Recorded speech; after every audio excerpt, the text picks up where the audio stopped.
কুতুবুল mother হজরত জিন্দা শাহ বদিউদ্দিন রহমতুল্লাহ আলাইহি দরবার শরীফ, সুলতানুল আরিফিন হজরত বাইজিদ বুস্তামি রহমতুল্লাহ আলাইহির খলিফা, তাওরাত, জাবর, কোরআন এবং ইনজিল এই চার আসমানি কিতাবের যিনি হাফেজ, যাকে আল্লাহ তাআলা 596 বছর পর্যন্ত জিন্দিগিতে হায়াতে তৈয়বা দান করছে, যার একজন দুজন মুরিদ এবং খলিফা না, Bharat, Pakistan, Iraq, Baghdad total ওনার কবজা এবং ওনার আয়ত্তের ভিতরে ছিল। কিতাবের ভিতরে আছে 50 থেকে 60 লাখের উপরে শুধু ওনার মুরিদান বা ওনার খলিফারা, এরকম মুরিদান ছিল।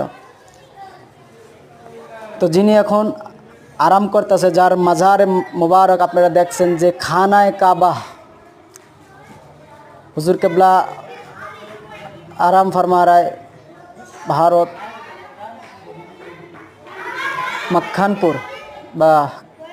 মক্খানপুরে ওনার মাজারে পাক।